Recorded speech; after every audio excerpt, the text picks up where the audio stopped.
ሰላም ጤና ፍቅር በረከት ተመኘንላችሁ ውድ ቤተሰቦቻችን በያላችሁበት የዓለም ዳርቻ ሁሉ እንደምን ቆያችሁን። በአዲስና አነጋጋሪ ርዕሰ ጉዳይ ተገናኝተናል። በተለይ ደግሞ ይህ ርዕሰ ጉዳይ በለንደንና በአካባቢው የምትኖሩ ሰዎችን ይመለከታል ማለት ነው። በጣም ትኩረት እንድትሰጡት እንዲሁም ደግሞ አካባቢያችሁ ላይ ላሉ ሰዎች ማሳወቅ እንዳለባችሁ ነው እኛ የሚሰማን።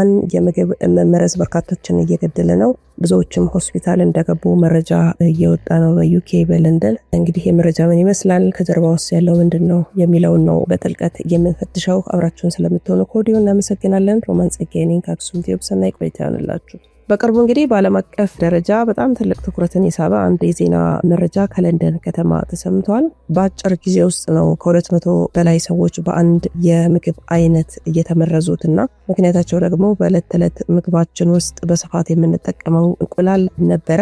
የዩናይትድ ኪንግደም የጤና ባለስልጣናት እንደገለጹት ይህንን መበከል የመጣው ከሀገር ውስጥ ሳይሆን ከውጭ ሀገር በገቡና በካፌዎች በተሰራጩ እንቁላሎች ነው እየተባለ ነው። ነገር ግን ጥያቄው በዘመናዊው ዓለም በቴክኖሎጂና በከፍተኛ ፍተሻ በተጠበቁ ከተሞች ውስጥ በአንድ ጊዜ በመቶዎች የሚቆጠሩ ሰዎችን በምግብ መመረዝ እንዲቀላል የሆነው ለምንድን ነው የሚለው ነውና ይህ አጋጣሚ ተራ የንጽህና ጉድለት ነው ወይስ ደግሞ ከጀርባው ትልቅ ማስጠንቀቂያ አዝሏል የሚለውን ነው እኛ ማየት የፈለግነው ማለት ነው። ምናልባትም እንግዲህ ዜናውን ያያችሁ ወይም ደግሞ የዚህ ነገር ሰለባ የሆናችሁ ቤተሰቦቻችንም ልትኖሩ ትችላላችሁ። ሀሳብ አስተያየታችሁንም በዚህ ጉዳይ ላይ በኮሜንት መስጫው ላይ ብታጋሩን ደስ ይለናል። እንግዲህ ይህ ክስተት የብዙዎችን ጥርጣሬ ቀስቅሷል።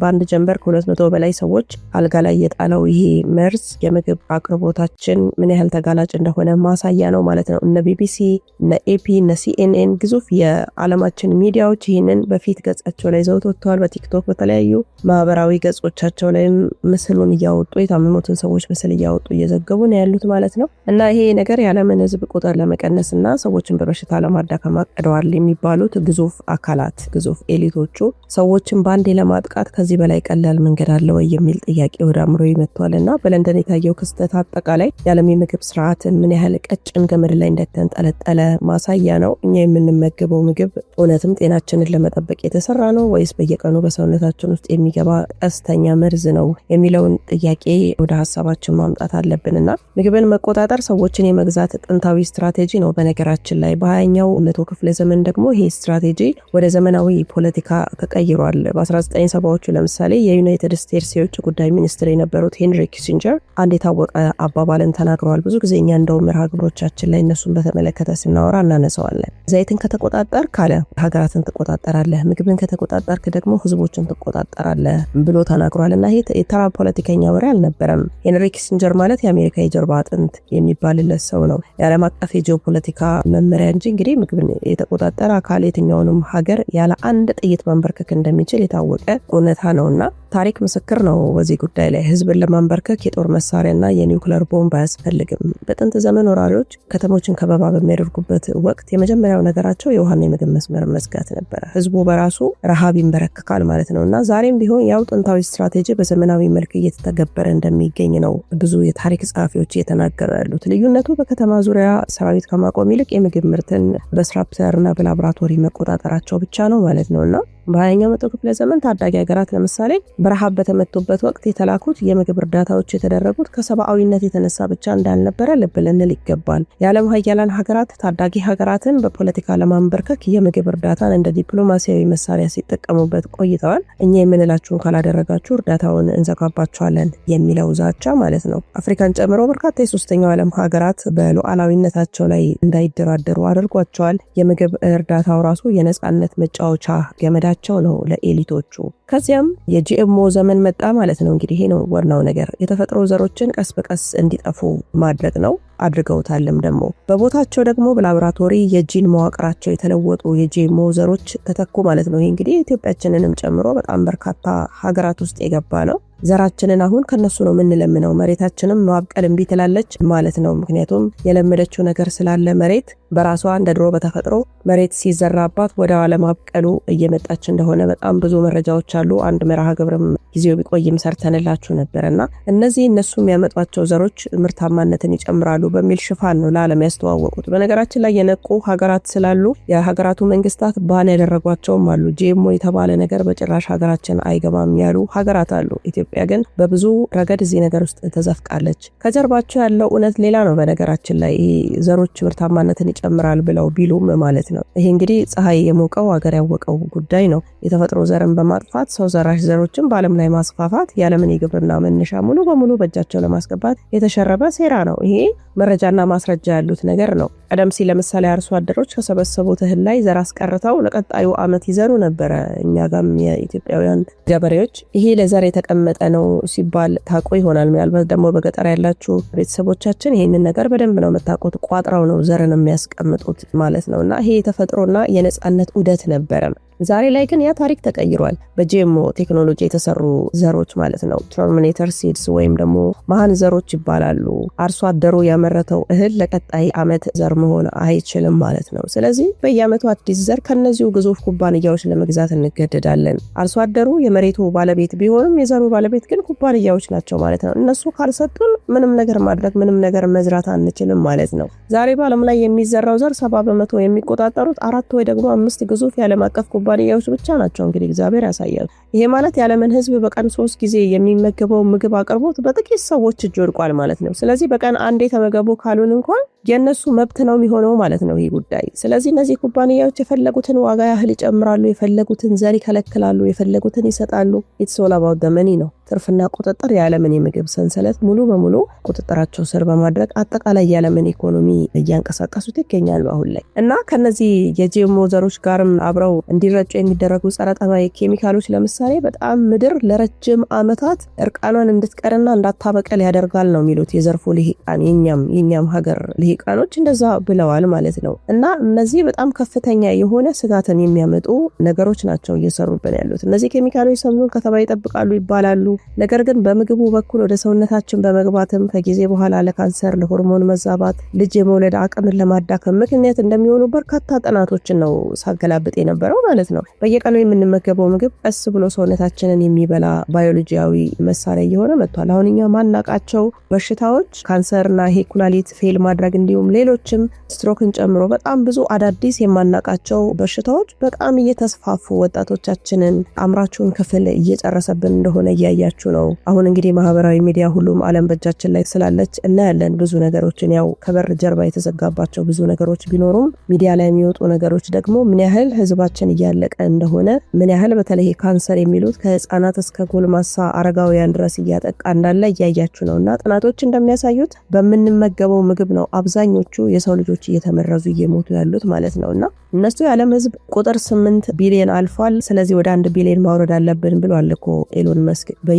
ፐብሊክሊ ነው ይህን ነገር ያወራውና በየጊዜው በዓለም አቀፍ መድረኮች በሚደረጉ ስብሰባዎች ላይም የዓለም የምግብና የውሃ አቅም እየተጠናቀቀ ነው የሚሉ ማስጠንቀቂያዎች ሁሌ ነው የሚሰማው በነገራችን ላይ። እና ኮንስፓይሬሲ ቲዮሪስቶች እንደሚሉት የዓለም ኤሊቶች የህዝብ ቁጥርን መጨመር እንደ ትልቅ ስጋት ያዩታል ነው። አዎ ያዩታል። ሄንሪ ኪሲንጀር እኮ የዓለም ለተመረጡት ብቻ ነው የምትገባው ብለዋል እኮ ቃል በቃል ማንንምም አይፈሩም። እና የሴራ ተመራማሪዎች ብቻ ሳይሆኑ ታሪክን ጸሐፊዎችም የሚሉት ምንድነው የዓለም ኤሊቶች የህዝብ ቁጥርን መጨመር እንደ ትልቅ ስጋት እንደሚያዩት ይናገራሉ። ይህንንም ደግሞ እንዳልኳችሁ ኦፊሻሊም ወጥተው ተናግረውታል። እነ ኤሎን መስክ እና ኪሲንጀር ሌሎችም የዓለማችን ተጽዕኖ ፈጣሪዎች በአጠቃላይ ይህንን ነገር ደጋግመው ያነሱታል። የህዝብ ቁጥርን ለመቀነስ ደግሞ ዳግም ጦርነት ማካሄድ አያስፈልገንም። በምግብ በውሃና በጤና ስርዓት ውስጥ ሰርጎ በመግባት የሰዎችን የእድሜ ጣሪያ ማሳጠርና የወሊድ መጠንን መቀነስ በቂ ነው ብለው ነው በድፍረት የሚናገሩት። በአሜሪካ ጆርጂያ ግዛት ላይ ተተክሎ የነበረውና የአሜሪካው ስቶን ኤጅ በመባል የሚታወቀው የጆርጂያ ጋይድስቶን ድንጋይ ላይ ከተቀረጹት 10 መመሪያዎች መካከል እኮ የመጀመሪያው እንዲህ ነው የሚለው የዓለምን ህዝብ ቁጥር ከተፈጥሮ ጋር በተጣጣመ መልኩ ከ500 ሚሊዮን በታች አድርጋችሁ ጠብቁ።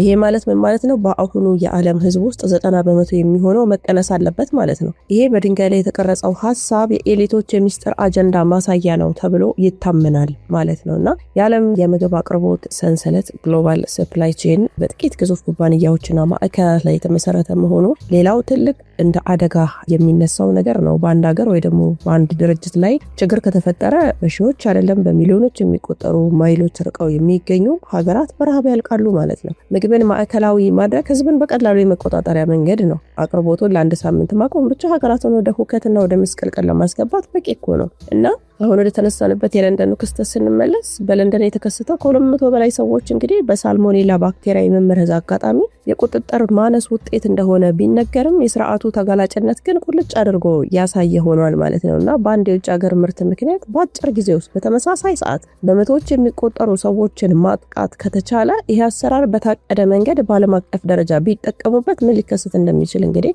መገመት አይከብድም። ወደ ቤተሰቦቻችንና እንግዲህ እያየን ያለነው እውነታ ይሄ ነው። ምግባችን ከቀን ወደ ቀን ተፈጥሯዊነቱን እያጣ ነው። የምንመገበው ምግብ የመምረጥ ነፃነታችንን እያጣን ነው። ምግባችንን በጥቂት ኮርፖሬቶች ስር በወደቀ ቁጥጥር ጤናችንን፣ ህይወታችንን፣ የወደፊት ተስፋችንን በሌሎች እጅ እየወደቀ ነውና ምግባችን ከተመረዘና ከተቆጣጠሩት ደግሞ ነፃነታችን ሙሉ በሙሉ አብቅቶለታል ማለት ነው። የነሱ አሽከር ነው የምንሆነው ማለት ነው። ምክንያቱም ልክ በልጓም እንደተያዘ ፈረስ ወደሚነዱን አቅጣጫ ነው የምንሄደው ማለት ነው። ምግብ እንደ የህዝብ ቁጥር ቅነሳ የማጥፊያ መሳሪያ የመጠቀም ሐሳብ በነገራችን ላይ የቲዮሪ ወሬ አይደለም። በታሪክ ተተግብሮ ሚሊዮኖችን የበላ ነው። በ1930ዎቹ ለምሳሌ በጆሴፍ ስታሊን መሪነት በዩክሬን የተፈጸመው ሆሎዶሞር የተሰኘው ሰው ሰራሽ ረሃብ ትልቁ ማረጋገጫ ነው። ወደ ቤተሰቦቻችን የሶቪየት ህብረት መንግስት የገበሬዎችን እህልና ዘር በሙሉ በመንጠቅ ነው አጠራጥሮ ረሃብን እንደ መሳሪያ እየተጠቀመው ማለት ነውና በአንድ ዓመት ውስጥ ብቻ ከ3 እስከ 7 ሚሊዮን የሚደርሱ